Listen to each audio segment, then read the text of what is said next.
करने वाले हैं। फॉर्म 26AS कम्प्लीटली आपका चेंज हो गया है। 1 जून 2020 से नया फॉर्म 26AS आपको यहाँ पे दिखाई देगा। इनकम टैक्स में ये अब तक का सबसे बड़ा बदलाव है, क्योंकि यहाँ पे नया फॉर्म 26AS, इसमें एडिशनल इन्फॉर्मेशन भी दी जाएगी। क्या टाइम लिमिट होगी, कहाँ से आपको डाउनलोड करना होगा, कैसे डाउनलोड करना होगा, ये सारी बातें हम इस वीडियो में डिस्कस करने वाले हैं। इनकम टैक्स में जो नया फॉर्म 26AS आएगा, ये आएगा फाइनेंस एक्ट 2020 के अमेंडमेंट के बाद। फाइनेंस एक्ट 2020 में ये अमेंडमेंट जो है प्रपोज किया गया और इसके अंदर ये अमेंडमेंट इफेक्टिव जो होगा वो 1 जून 2020 से इफेक्टिव हो जाएगा। इसके रिगार्डिंग CBDT के द्वारा नोटिफिकेशन भी जारी कर दिया गया है। तो आज की इस वीडियो में हम उस नोटिफिकेशन को डिस्कस करेंगे। रेलेवेंट जो सेक्शन है जो चेंज किया गया है फाइनेंस एक्ट 2020 से, वो भी यहाँ पे देखेंगे। तो अगर आप भी जानना चाहते हैं ये सारी इंपॉर्टेंट बातें, तो आप इस वीडियो को पूरा एंड तक देखिए। साथ में इस वीडियो को मैक्सिमम लोगों के साथ शेयर कीजिए ताकि उनको भी अवेयरनेस मिल सके और वो भी जान सके नया फॉर्म 26AS के बारे में, क्योंकि बहुत सारे लोगों को ये दिक्कत आ रही है कि नया फॉर्म 26AS जो कि आएगा 1 जून से, तो उसमें कैसे डाउनलोड करना है वो उनको पता नहीं है। तो चलिए स्टार्ट करते हैं हमारे आज के इस वीडियो को। लेकिन वीडियो को स्टार्ट करने से पहले एक छोटी सी रिक्वेस्ट है कि अगर अभी तक आपने मेरे YouTube चैनल को ज्वाइन नहीं किया है तो उसे ज्वाइन कर लीजिए, चैनल को सब्सक्राइब कर लीजिए, बेल आइकन को प्रेस कर दीजिए ताकि ऐसे ही लेटेस्ट वीडियो अपडेट जो है आप सभी को मिल सके। तो चलिए स्टार्ट करते हैं आज के इस वीडियो को। नोटिफिकेशन नंबर 30/2020 जो कि यहाँ पे मिनिस्ट्री ऑफ फाइनेंस CBDT के द्वारा नोटिफाई किया गया है अभी, और यहाँ पे ये नोटिफिकेशन जो आया है उसके अंदर इनकम टैक्स रूल्स को 11th टाइम अमेंड किया गया है और ये सारे रूल्स जो इफेक्टिव होंगे वो 1 जून 2020 से इफेक्टिव होंगे। और इसके अंदर क्या लिखा गया है, इसमें लिखा गया है in exercise the power conferred by section 285BB read with section 295 of income tax act. तो ये 285BB जो नया सेक्शन इंट्रोड्यूस किया गया फाइनेंस एक्ट 2020 से। तो सबसे पहले हम यहाँ पे देख लेते हैं कि सेक्शन 285BB क्या कहता है और इसमें जो फाइनेंस एक्ट के द्वारा ये चेंज प्रपोज किया गया है ये क्या है चेंज। BB की ये मैं बात करूँ तो ये नया सेक्शन इंट्रोड्यूस किया गया है सेक्शन 285BA के बाद, और ये बात करता है एनुअल इंफॉर्मेशन स्टेटमेंट के बारे में, और ये आपका इफेक्टिव होगा, यानी कि ये जो अमेंडमेंट किया गया है फाइनेंस एक्ट 2020 से 1 जून 2020 से ये इफेक्टिव हो जाएगा। इसी के रिगार्डिंग यहाँ पे ये नोटिफिकेशन जो है अभी जारी किया गया है। तो ये नया सेक्शन क्या बात करता है, 285BB बोलता है the prescribed income tax authority और the person authorized by such authority shall upload in registered account of assessee an annual information statement in such a form and manner within such time and along with such information which is in possession of income tax authority as may be prescribed। यानी कि यहाँ पे जो है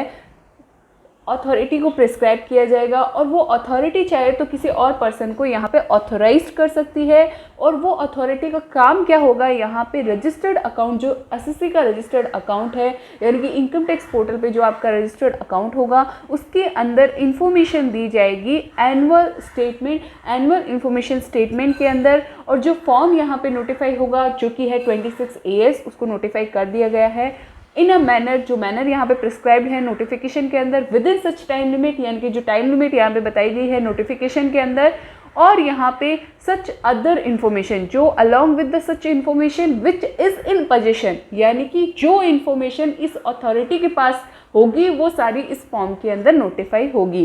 साथ में एक explanation भी दी गई है जिसमें बताया गया कि रजिस्टर्ड अकाउंट का मीन्स क्या है, इलेक्ट्रॉनिक फाइलिंग अकाउंट। तो यहाँ पे हम इनकम टैक्स का जो इलेक्ट्रॉनिक फाइलिंग अकाउंट है वो है इनकम टैक्स इंडिया का ई-फाइलिंग वेब पोर्टल, और उस पर हम जो एसएससी रजिस्टर्ड है उस अकाउंट की यहाँ पे बात की जा रही है कि electronic filing account registered by the SSC in the designated portal. जो तो हमारा designated portal income tax portal हो गया, that is web portal designated by such prescribed income tax authority और the person authorised by such authority. यानी कि इस portal पे आपका जो ये डेटा है, ये नया फॉर्म जो 26AS है वो आपको अवेलेबल है। नोटिफिकेशन आया है सेक्शन 285BB के बारे में आया है, और इसके अंदर जो है इनकम टैक्स रूल्स को चेंज किया गया है, इसीलिए इसे 11th amendment rule 11th amendment rules 2020 कहा गया है। और ये रूल्स जैसे कि हमने नोट सेक्शन के अंदर भी देखा,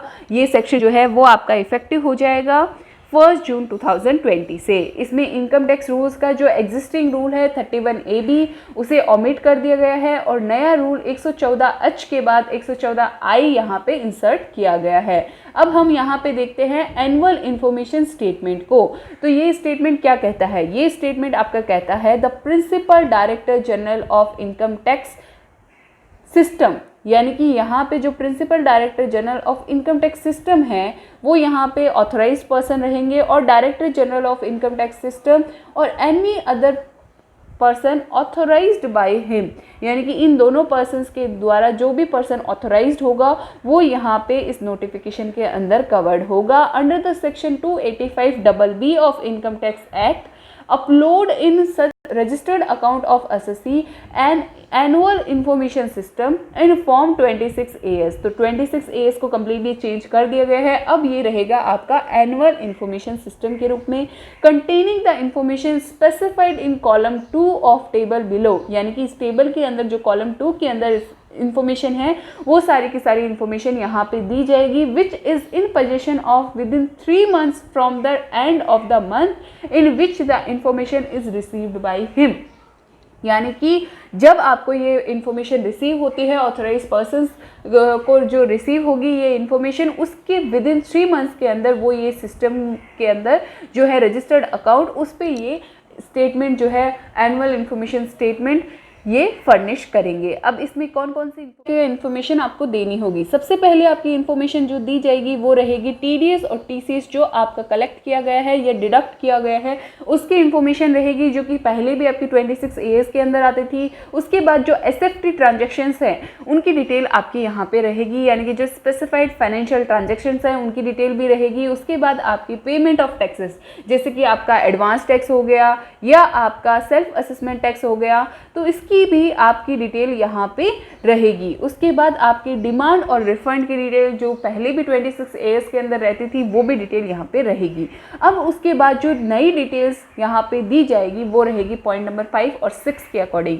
पॉइंट नंबर 5 के अंदर आपकी इंफॉर्मेशन जो रहेगी वो रहेगी आपकी पेंडिंग प्रोसीडिंग्स की डिटेल, जो प्रोसीडिंग SSC के अगेंस्ट में पेंडिंग है वो सारी डिटेल आपकी यहाँ पे रहेगी। उसके बाद जो प्रोसीडिंग्स कंप्लीट हो चुकी है उसकी भी डिटेल आपकी यहाँ पे कवर्ड रहेगी। यहाँ पे पॉइंट नंबर 2 की इसमें बात करता है द बोर्ड में also authorised the principal director general of income tax system and director general of income tax system or any other person authorized by him to upload the information received from any officer, authority or body performing any function under any law or the information received and agreement referred to in section 90 or 90A of Income Tax Act 1961 or the information received from any other person to the extent as may be deemed fit in the interest of revenue in annual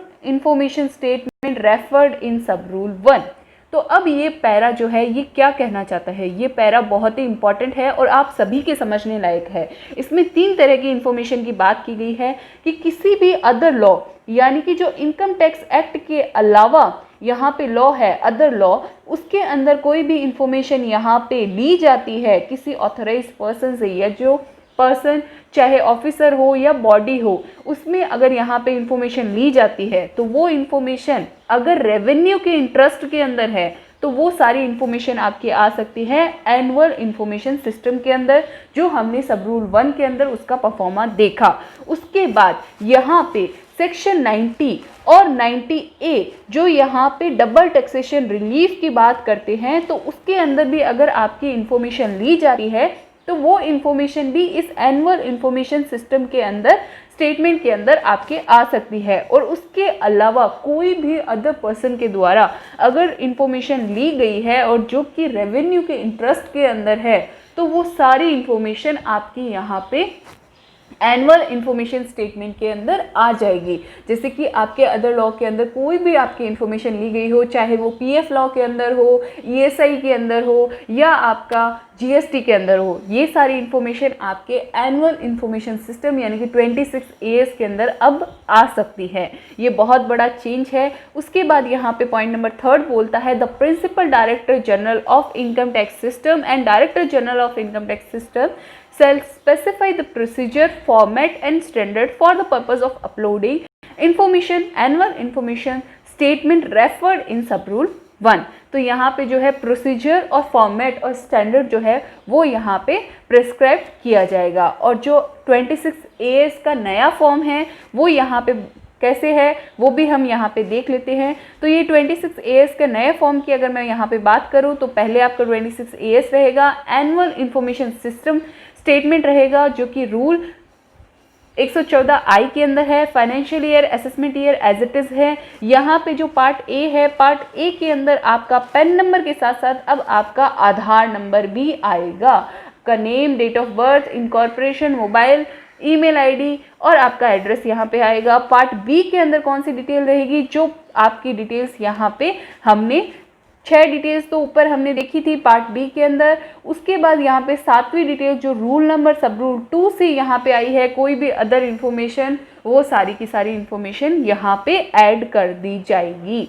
तो अब ये नया form 26 AS जो है, आशा है आपको clarity मिल गई है, कैसे है, कहाँ से डाउनलोड करना है, कैसा दिखेगा, कौन कौन सी इन्फॉर्मेशन आएगी। तो ये वीडियो को मैक्सिमम लोगों के साथ शेयर कीजिए ताकि उनको भी अवेयरनेस मिल सके। और ऐसे ही लेटेस्ट इनकम टैक्स अपडेट पाने के लिए मेरे चैनल को सब्सक्राइब कर लीजिए, बेल आइकन को प्रेस कर दीजिए। साथ में अगर आपको मेरा काम पसंद आता है तो आप सब मेरे साथ जुड़ सकते हैं मेरी यूट्यूब चैनल की मेंबरशिप को लेके।